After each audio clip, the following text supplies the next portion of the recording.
actually did this before. I don't have to do it again. Okay, let's just go. Mighty Mo. We got this one, the bus. We're gonna go to the restroom. Wait, we're actually going on the Oh yeah, of course. Come, try to see if we can make it to this class. Wait, we're gonna go on the Missouri Mighty Mo. Yay! Wait, we're going on the other side to that.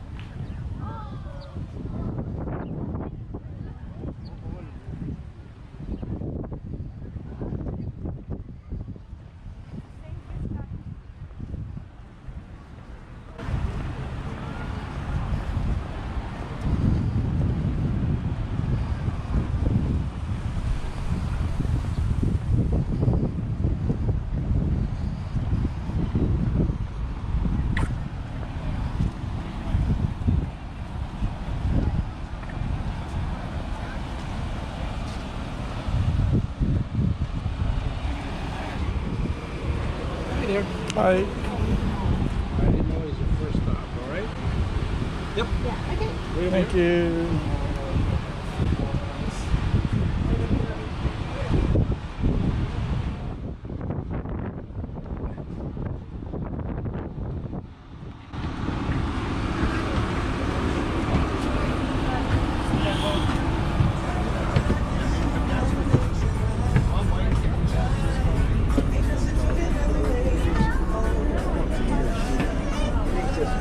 The greatest doctor he said, you have to be. It's fine. I can sit by myself. It's fine. No, you go sit with him. No, you sit. Okay, go. Go sit down Sit. with Dad. Okay.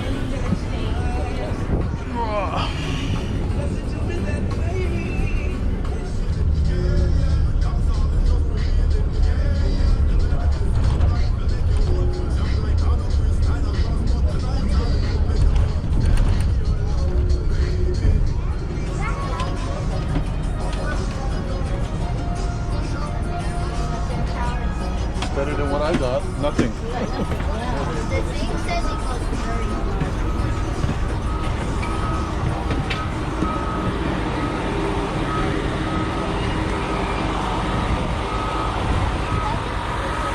Yep.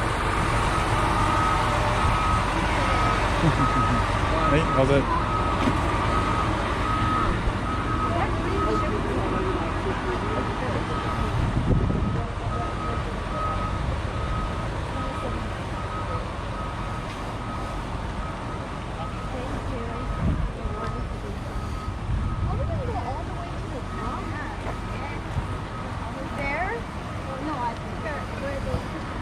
We're going all the way to the top over there for now.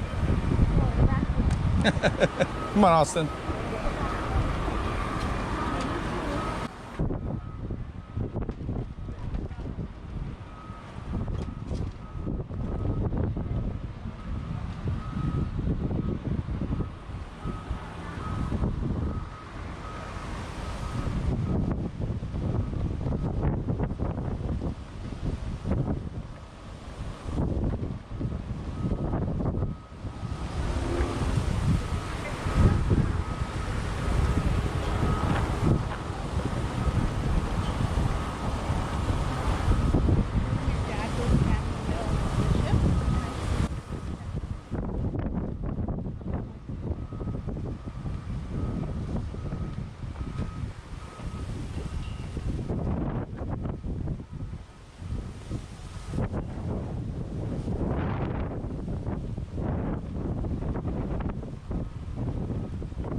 Erase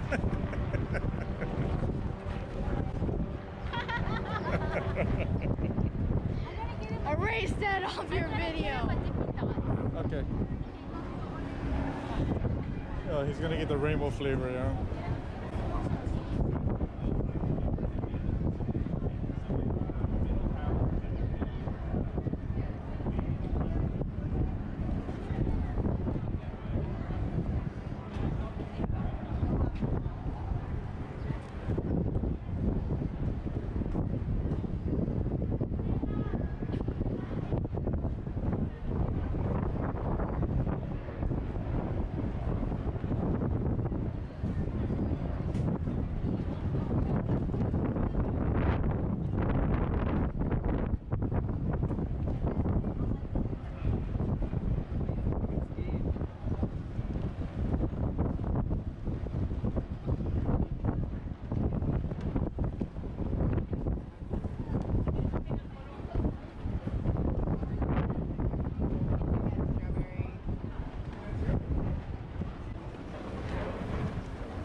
How is it? Good.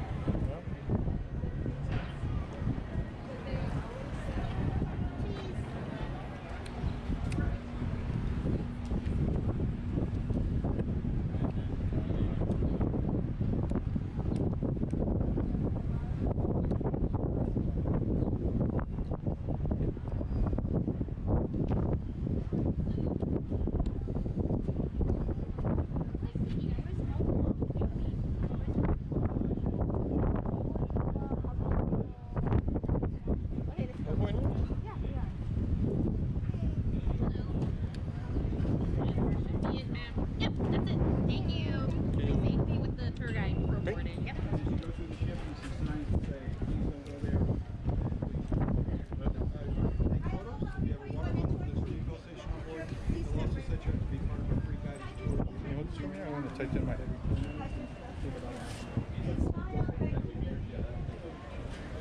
Hello. Hi. English okay? Yes. Is it good? We're from here. Oh, okay. Well, welcome. Sorry. We're doing a tourist thing here today. Kamikaze, yeah. Yep. Yeah, I've never decided, I've never seen it. You're welcome. As you go on board the ship, just be aware that the doorways on the ship have very high step overs and low overheads, so watch out for tripping, watch your forehead.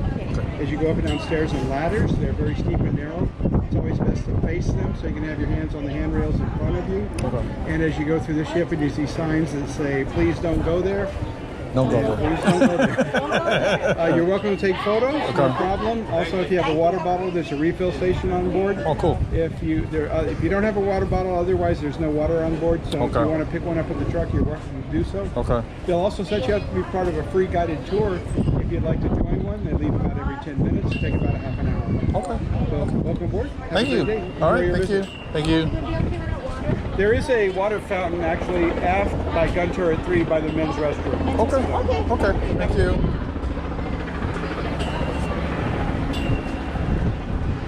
There's gonna be a ladder.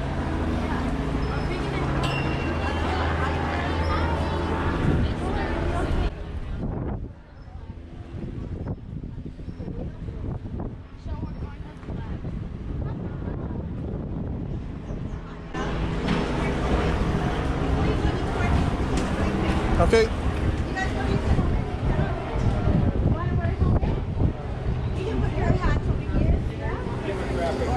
Let's do it. Yeah. Why not?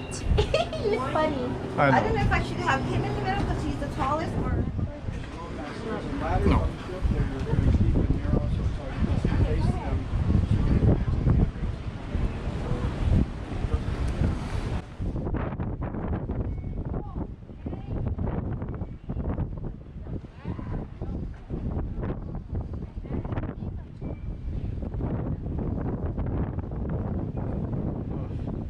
Take my hat off.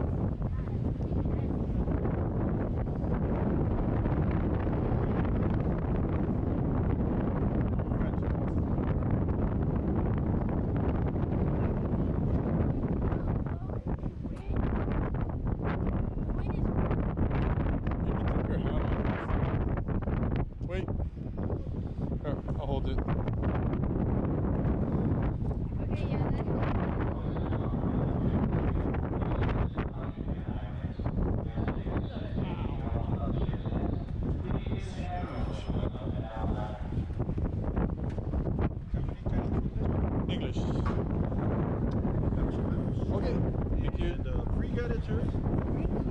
Right for the venture. 5 minutes wait or so. Okay, thank you. I don't You guys come just a little bit closer to me. It's just because with the wind blowing, even though I can talk loud, I can't talk that loud. Alrighty.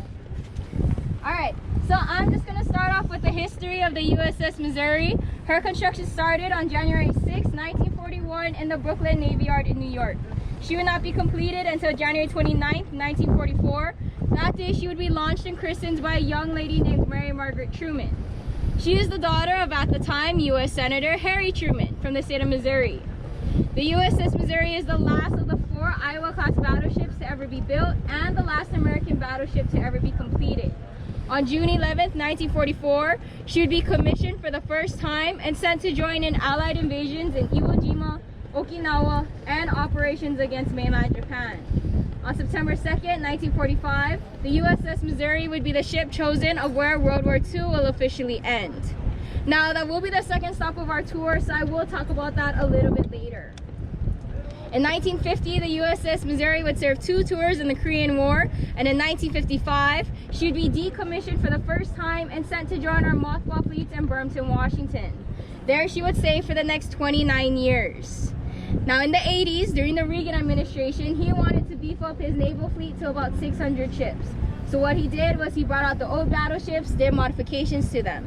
In 1984, the USS Missouri was taken out of the mothball fleets. Modifications were done to her. So all of her anti-aircraft weapons were taken off. They added in the Sea Whiz, or the closed-in weapon system.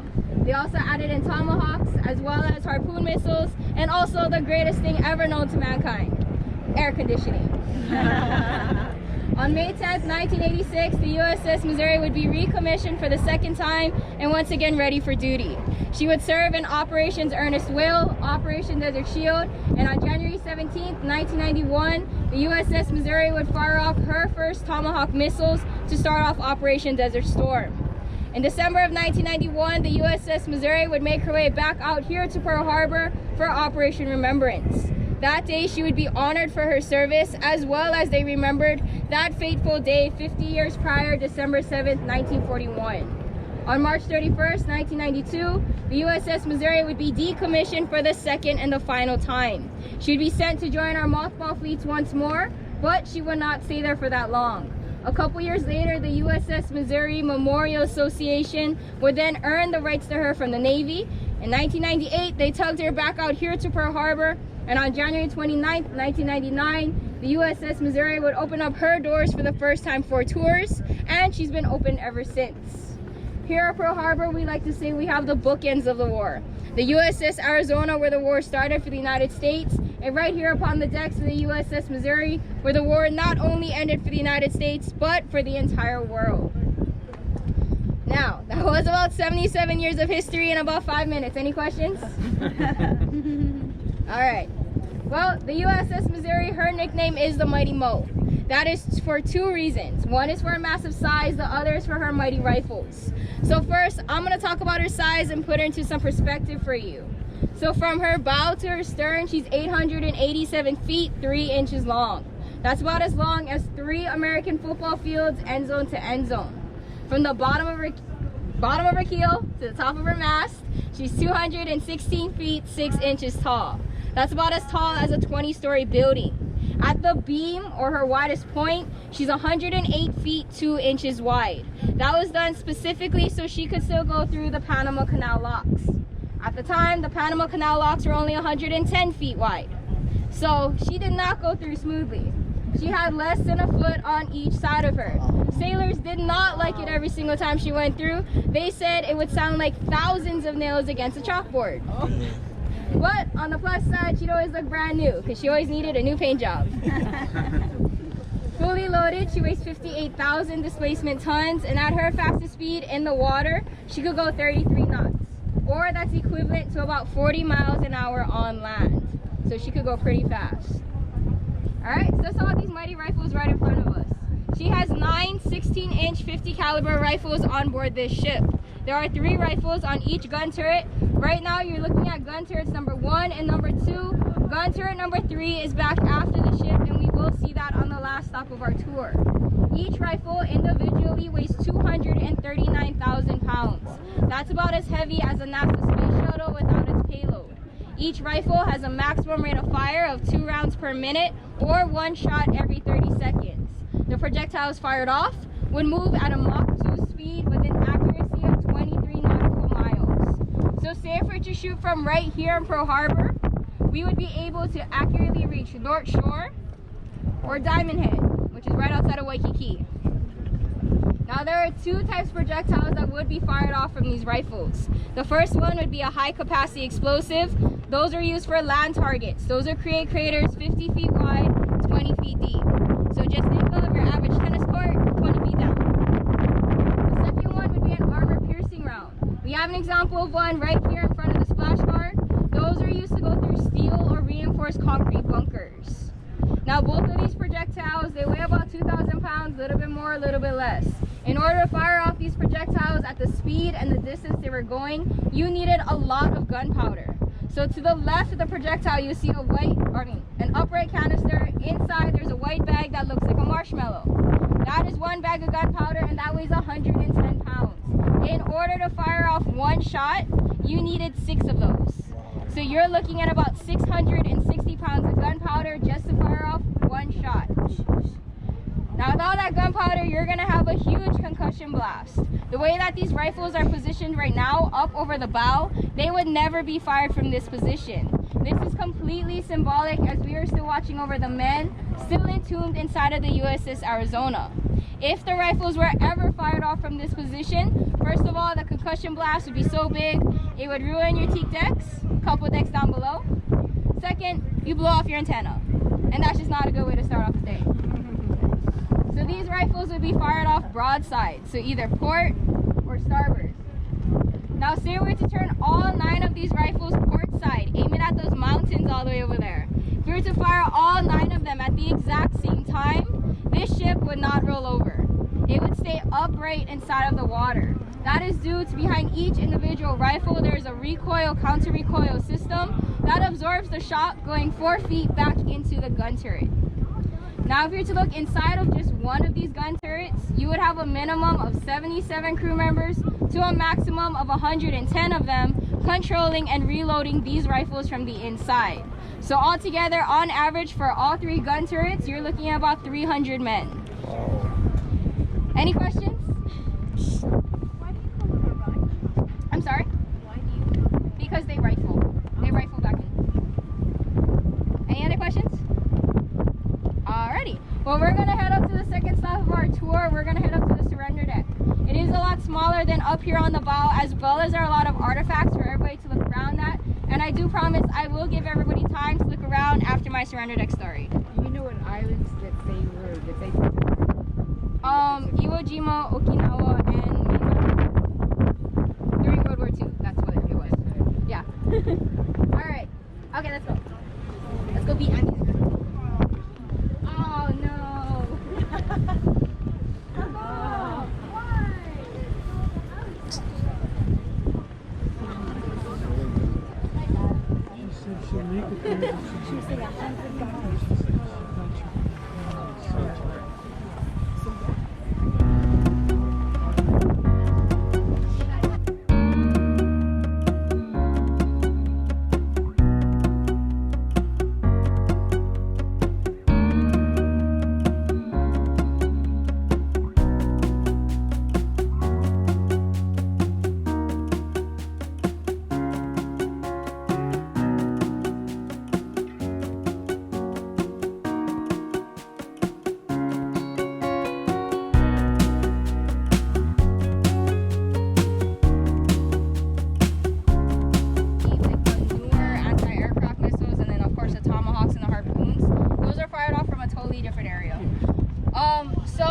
Like I said, this is not an official stop. I'm just stopping here because we have to wait to go up that ladder. So what you're standing on right now, this is teak flooring. Teak flooring was always used on top of the battleship, even in World War II. It was teak because teak wood, it's non-spark, so good for firing off the big guns and not starting a huge fire on your ship. Non-slip, so good for even being on a battleship. And then also it served as an insulation for down below. So before air conditioning was even put in, it was really hot down below, so the teak wood made it a little bit more cooler. All right, so now we're gonna head up those stairs.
Navy base. All those ships over there, the submarines, those are all part of the base as well. Alright, so ladies and gentlemen, this is the second stop of your guided tour. This is the surrender deck. This is probably the most historic place here aboard the USS Missouri. This is where World War II officially ended. So I'm just gonna paint a picture for that day. It is September 2nd, 1945. It's an overcast Sunday morning and we're anchored out in Tokyo Bay, Japan. More room was made on the decks for the high-ranking officers. Behind me, an expansion was built temporarily for press and media. And if you looked up above us, this canvas would not have been here. Instead, if you looked up, you would have seen thousands of sailors holding on to whatever they could, trying to catch a glimpse of history with their own eyes. Now that morning, the Japanese delegation boarded the USS Missouri, came up the same 10 steps all of you just did, and they took their places on that side of the deck. Out of their admiral's quarters, General MacArthur, Admiral Nimitz, and Admiral Halsey would come down this ladder, and they take their places on this side of the deck. The chaplain would say a prayer, and the ceremony would commence at 9:02 a.m. General MacArthur would start off the ceremony with a speech talking about freedom, justice, and tolerance. After his speech, he called the two Japanese representatives to come forward and sign the documents of surrender. The first man to sign the documents that day would be Mr. Shigemitsu. He is the foreign minister of Japan. He is signing on behalf of Emperor Hirohito and the Japanese government. The second man to sign the documents that day would be General Umezu. He is signing on behalf of the Japanese Imperial Army. After both of these gentlemen signed, they would take their places back on deck. General MacArthur would then step forward to the table, turn both of the documents towards him, lay out 6 pens, and call up 2 gentlemen to stand behind him. That morning, General MacArthur would not be signing on behalf of the United States, but he would be signing as a Supreme Allied Commander. He would sign both of the documents with all 6 pens, and he would give the first 2 pens that he signed with to both of the gentlemen standing behind him. The first man that morning to receive a pen would be Lieutenant General Wainwright. He is part of the United States Army. He was captured in the Philippines. The second man to receive a pen would be Lieutenant General Percival. He was part of the British Army. He was captured in Singapore. Both of these men have just spent the last 3.5 years as prisoners of war. They have been released just days before this ceremony took place. They both stood well over 6 feet tall and weighed less than 100 pounds each. They were receiving these pens as they were representing all of the prisoners of war throughout World War II. Up next to sign on behalf of the United States would be Admiral Nimitz. After him, the rest of the Allied forces would sign the documents as well, starting with China, Great Britain, USSR, Australia, Canada, France, the Netherlands, and New Zealand. General MacArthur would end the ceremony saying, "Let us pray that peace be now restored to the world and that God may preserve it always. These proceedings are now closed." The ceremony would end at 9:25 a.m. It would take just 23 minutes to end the most tragic and bloodiest war in all of mankind. It's estimated that about 69 million people lost their lives throughout World War II. About 50 million of them were innocent civilians. men, women, and children. Now, after the ceremony ended, an anxious nation still awaited. Did Japan surrender? Is the war finally over? General MacArthur would then step forward to a microphone for the last time, and he would send out this worldwide radio broadcast, and he would say these words. Today the guns are silent. A great tragedy has ended. A great victory has been won. The skies no longer rain death. The seas were only commerce. Men everywhere walk uprightly in the sunlight. The entire world is quietly at peace. Now, ladies and gentlemen, that is the end of your surrender deck story. We do have one more stop after this, but as I promised, I will give you a couple minutes to go look around. Couple things to point out. In the middle of the deck, you will see this beautiful brass plaque. That plaque is where the surrender table stood on the day of the ceremony, and that plaque represents everybody who gave their lives throughout World War II. In the glass casings, we have replicas of the documents that were signed that day. The Allied forces, their original copy is in the Naval Archives. The Japanese, their original copy is in Tokyo. Also, last thing, if you look up on the bulkhead, you'll see this backwards flag. That is an 1853 flag. That is Commodore Perry's flag. Commodore Perry is the first man to ever open up trade to Japan. They wanted it here upon this ship on the day of the surrendering to show the Japanese forces that at one point in our history, we did have good relations and we wanted to rebuild once more. The reason why it's backwards is because that flag is a really old flag. It was in a museum for a long time. So when they took it out, it had holes, it had mold. So what they did was they put a white back into it, and that was the more presentable side that could be shown. All right, so I'll give everybody a couple minutes, and then I'll call everybody up. We'll head to our last stop. If you have any questions, I'll be standing on the side. Thank you. Awesome tour. Thank you. I cannot read a thing that it says, but I can't get a good picture of it.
We're gonna head to the Kamikaze deck. So it's just one more story. Yeah, lots of them. Ladies and gentlemen, as I mentioned earlier, you'll always have time. Sorry. It's really cool, it's nice.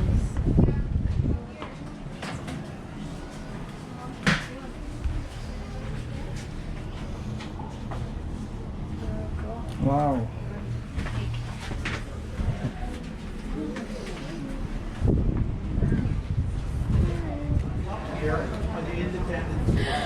Alrighty, folks, if you're part of Rayo's group, we're gonna gather up and head to our last stop. If you did not have enough time to look up here, you are more than welcome to come back after the tour is done. Alright, so Rayo's group, we're gonna head out.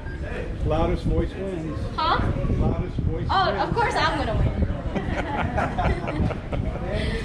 Nice job. Alright. I have to tell them, I'm leaving first. Your group is too big. Follow my weight. You know why? Because he said he left the bow earlier than me on purpose, so I was like, hey, then I'm leaving on purpose first.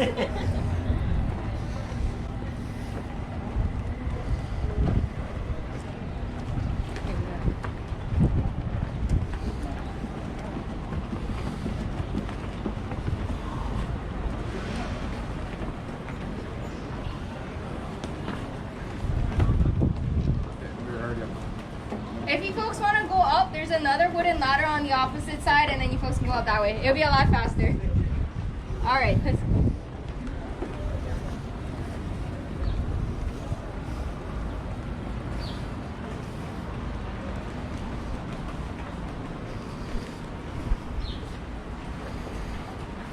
Uh-oh, we lost one. Oh, there we go. I was like, oh no, we lost the second half. We're with you.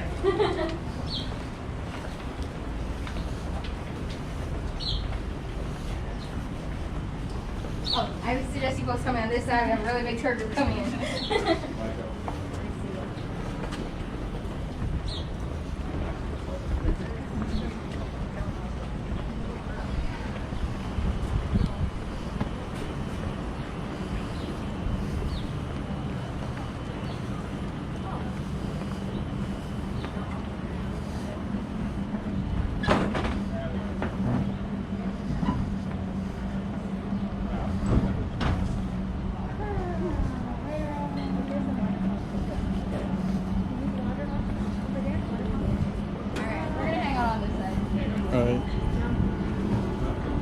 Alright, so you folks can have a seat if you want, or you can stand. You have your choice, pick your shade or sun.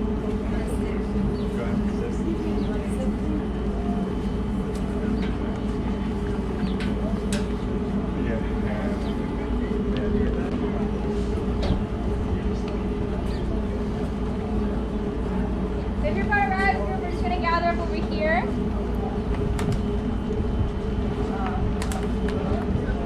If you folks want, you can come on this side as well. The sun should be gone for a while, so we're good. Alright.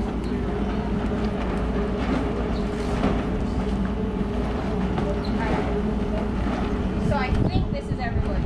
I don't know, I could have lost some people in that group.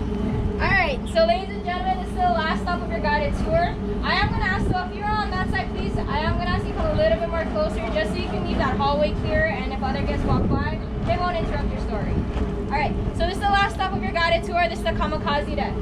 Actually, the Kamikaze deck's on the opposite end, but over here you kind of have your pick or choose sun or shade. So that's why we're on this side. Alright, so before I get started with anything, does anybody know the meaning of the word kamikaze? Suicide. Alright. Alright. Well, contrary to popular belief, kamikaze does not actually mean suicide. A little backstory of the origin of the word. If you go back to the late 1200s, the Mongolian Empire attempted to invade Japan twice. Both times, somebody didn't check the weather. 2 huge typhoons, wiped both of them out. The Mongolian Empire took it as Japan's unconquerable. The Japanese took it as a divine intervention, or a kamikaze, a divine wind. So, fast forward to World War II, the Japanese forces took some critical military damage. So what they decided to do was look back on their history, and they wanted to reincarnate the form of a kamikaze, or divine wind, into an airplane. So what they did was they got a plane, strapped a 500-pound bomb to them, had pilots between the ages of 17 to 20 years old fly around the Pacific and look for enemy ships. Their goal was to either sink the ships or make as much damage as possible. It was a suicide mission. Now, during the attack of Pearl Harbor, we would not have seen any of these kamikaze attacks just yet. The first time we would see a kamikaze attack would be in 1944, the Battle of Leyte. And we would continue seeing these kamikaze attacks until 1945, the Battle of Okinawa. During the Battle of Okinawa alone, the U.S. Navy would lose about 34 ships just due to these kamikaze attacks. The Japanese forces would sacrifice about 4,000 men in these attempts. Also, during the Battle of Okinawa, that is where the USS Missouri would get hit by a kamikaze aircraft. It was April 11th, 1945. It was around 2:43 in the afternoon when the crew members spotted a lone kamikaze plane coming starboard off of the ship. They unleashed anti-aircraft weaponry, but unfortunately, the plane kept descending and eventually hit the USS Missouri. The plane broke in half. The left side of the plane, including the 500-pound bomb, fell into the ocean. It did not detonate. The right side of the plane came on board the ship. The right wing sheared off, went all the way up to the surrender deck where we all just were. Sprayed aviation fuel everywhere. A massive fire was started. The fire is said to have been so big that Allied ships all around us had called in the USS Missouri had been sunk.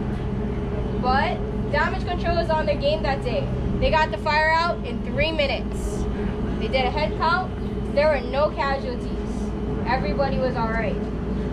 Afterwards, as they were cleaning off the plane wreckage into the ocean, they did come across one body, the pilot's body.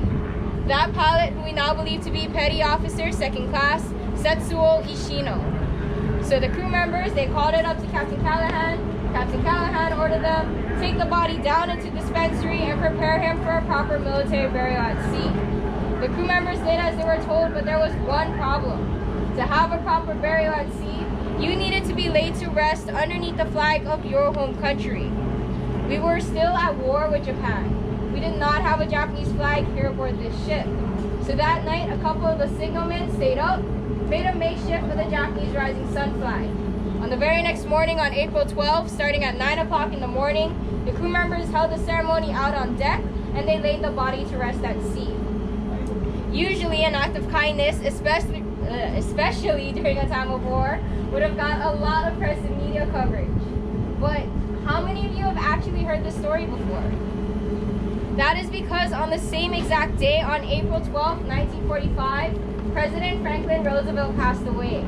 So all of our press and media were covering his passing, as well as Vice President Truman was being sworn in to become President Truman. And that, ladies and gentlemen, brings your tour to a full circle, because it is President Truman, a couple months later, that chooses this ship, the USS Missouri, the ship that his daughter christened, to be the location of where World War II will officially end. Ladies and gentlemen, that also ends your guided tour. I would like to thank each and every one of you for coming out today. We are a nonprofit organization, and it's your ticket sales that go back into the USS Missouri to keep her memories alive and well. A couple more things before we all head our separate ways. If you go on the exact opposite end of the deck, you will see footprints on top of the teak wood and also by the lifeline. That is where the Kamikaze pilot ceremony took place and where his body was laid to rest at sea. Also, there are 2 gray mooring bits. If you look right over here, they look like 2 gray mushrooms. They have a black chain around them. On the exact opposite side, you will still see 2 gray mooring bits. Still looks like 2 gray mushrooms, but they do have a green triangle with the number 27 on them. And if you look right over the lifeline right behind it, you will see the dent that the Kamikaze plane left here aboard the USS Missouri. It is not a big dent. When you go look over, you're going to be like, hey, is that the dent? Yes, it is. If you want to take a look inside of gun turret number 3, there's a small step ladder right behind it. You can't go all the way in, but you can take a couple steps up, take a peek inside. If you folks want to get down below, you can get to the 2nd deck. We have a wonderful museum. You can see, get a little feel of how the crew members ate, slept, and lived, as well as a World War II exhibit. Also, it's AC. So you're going to head straight back. Right before you enter the white tent, there's a half-shaped dome structure. You'll see arrows that point down to it. You're just going to go through that door and down the ladder very carefully. I do advise, if you're not a big fan of tight spaces, don't go down there. Folks want to get up higher, go back up the passageway and up the wooden ladder you all came down from. Keep following the ladders up. You can get up to as high as the O5. And then bathrooms, gentlemen, yours one is right over here, right next to the water fountain. Ladies, yours on the exact opposite end, right next to the basketball hoop. Thank you. Have a nice day. Thank you. Pretty good. Thank you. Thanks a bunch.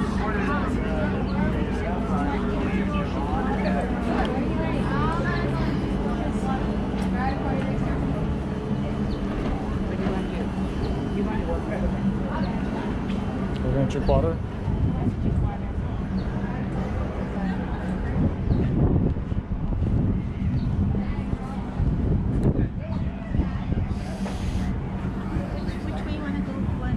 Did you want to walk up there first and then? I want to eventually go up to the Yeah, as high as but since we're here, do you Okay, want to okay. go to the? Yeah, up go to the front? air conditioned place first. That was good, Jay. Yeah, Good that was thing awesome. Good thing we did the tour. That was a good idea.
down, Austin? That's the Upstairs.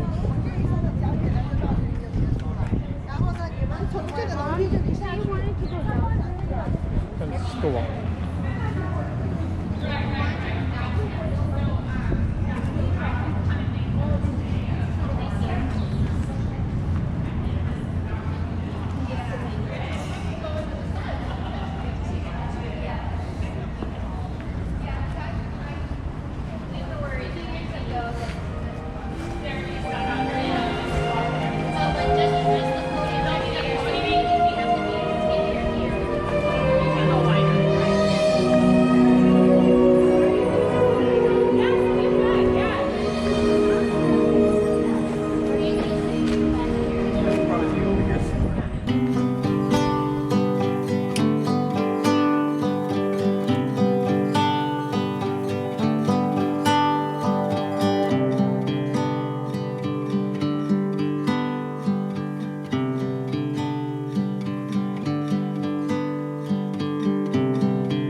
anything? Yeah. There's a bunch of gears. Okay. Wow. Okay. Nothing.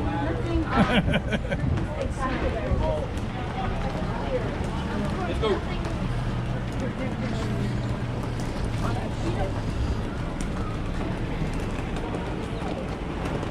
That's a dead end. Try.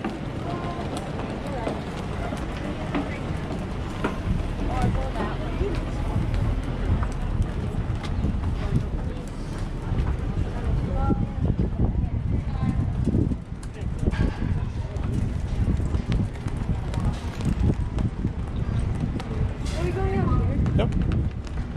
Okay. Because we came from that way, right? You want to walk around?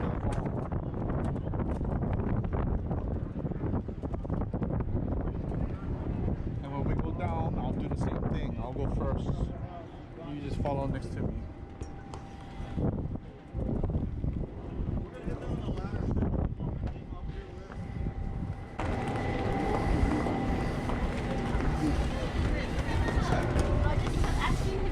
Oh, sorry. You got it. Don't worry. Okay, you're good. You're Now good. this is the this used to be the admiral's quarters back in the 50s. Oh. But you know, when they modernized the battleship in 1984-86, they installed the new weapon system, the long-range cruise missile Tomahawk, the anti-ship missile Harpoon, and the Gatling guns. So what they did, right, was removed all the admiral's furnishing in here and replace it with the fire control consoles for the Tomahawk missiles, and also the anti-ship missile, and also the Gatling gun fire control system. The blue chair is the tactical actions officer chair. He's the guy that's in charge. Okay. Now, what is so significant about this Tomahawk consoles here? Yeah. This is where Desert Storm began. Oh. They fired the first shots of Desert Storm, 20 Tomahawk missiles, deep into targets of the country of Iraq. Hey son, you want to go sit down in the chair and mom take a picture of you? Ooh. Inside, yeah. That's the Admiral's chair. Go ahead. Wow. Admiral's chair. Have the chair face towards the platform. Okay. You put yourself So up. pick up that black phone to your right there. Put it to your Black right there. phone. Okay. Oh, over there. Go up So first. sit down in the chair. Wow. You can act like an Mom, right over admiral. here, mom. Right over here. Stand over here. Act like that. Okay. Yeah. Wow. Okay. Now point towards the platform. Points towards the platform. Point. Point. Yeah, there you go. Awesome. Wow. Let's see what you're pointing at. Yeah. Wow. Terrific. Who are you calling? President? Calling for pizza. Ordering pizza. Calling Zippies. Did anybody answer? Hey, Zippies. Yeah. Anybody answer? Calling Take down out. an L. You want a Yeah. haircut while you're up there? No. Barber's chair? No? You know one place Cool. you guys got to go, huh? Yeah. Yeah, Where's, you guys came with. Well, let's just go walk around up Thank there. you. Thank you. Thank you very Thank you much. for the tour. Aloha. Aloha. Aloha. We'll Thank see you for again. driving thousands of miles. Thousands of miles. Oh, what is this?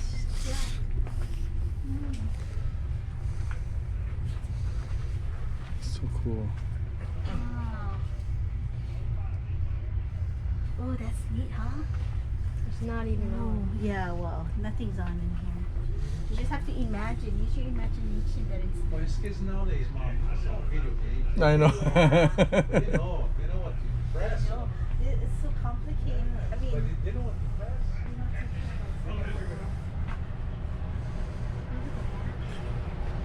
Princess alert. Princess alert. Princess. How you guys doing, family? Okay, let's go. Where's this wonderful family from? Dallas. Folks, no. Dallas, Texas. Great Republic of Texas.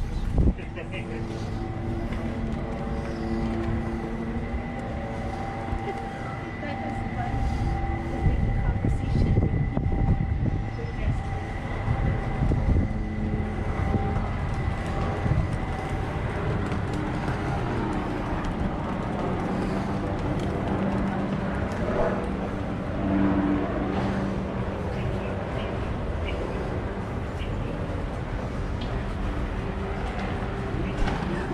When are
Continue on course, tree, tree, tree.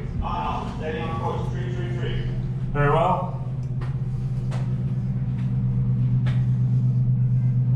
Right standard rudder, steady on new course, 347. From my runners, right 15 degrees, coming to new course, 347. Steady on new course, 347. Very well. All engines ahead, 2/3. Indicate 9er for maneuvering combination. All engines ahead, 2/3. Indicating 9er. Aye.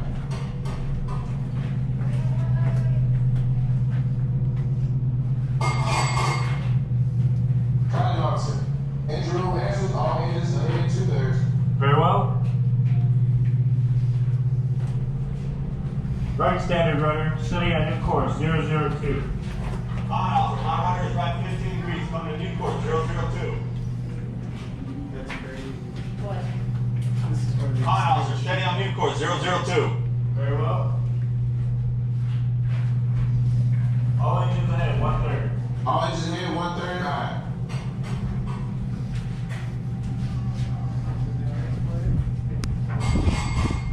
Pilot officer. Engine room answers. All engines ahead, 1/3. Very well. Officer to deck. Based on an excellent fixed time zero tree, hold on track. Nearest hazard to navigation is shore water 80 yards off the starboard beam. Recommend maintain course.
Hi. Okay. Yeah, it was interesting, yeah? Yeah. Yeah, so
booklet.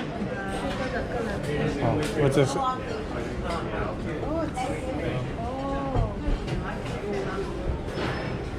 Oh, it's got different background. That's why it's on that. What is this? Magnet. No, that's actually the place you're gonna put your photos. Oh, your in there. photos.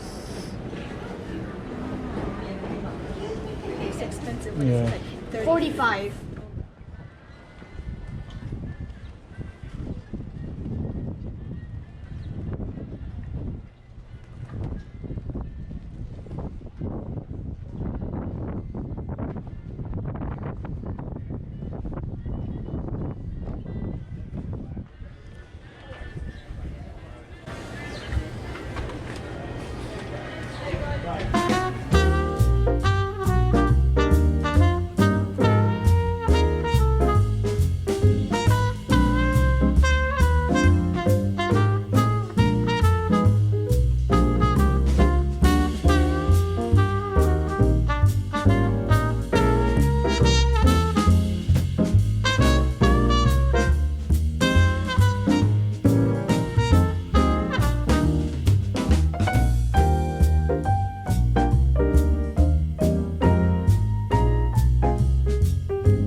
Alright, let's go stand in line.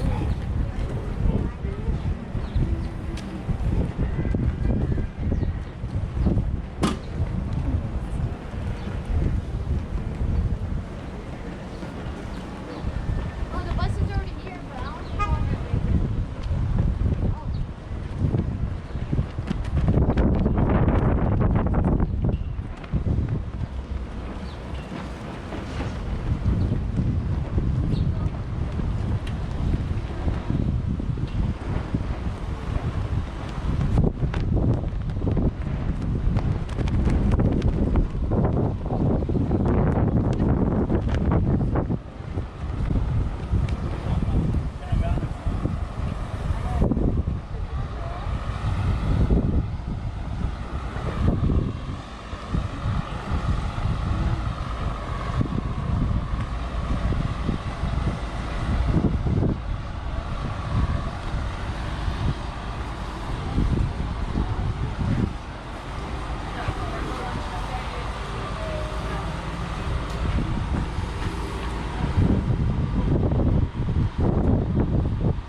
Yeah, might as well make use of the pass that you got. Might as well. Might as well stay here till they close. We're always here. We might as well do everything. That's just a park. Maybe at the next stop we can get something to eat. Yep. Let's do that.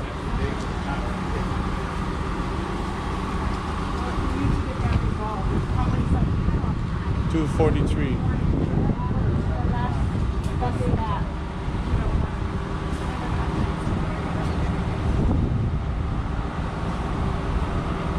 Catch the next one. You need the lift, yeah? Yeah. I don't feel fast enough.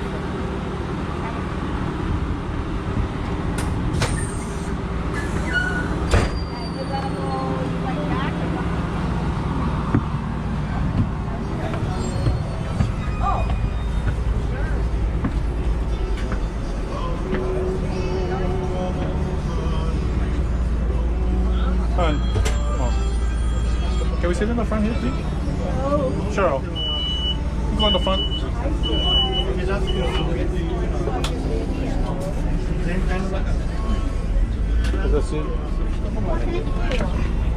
You don't think so? Oh, put them on the side. Okay. Yeah, that wasn't the best outfit.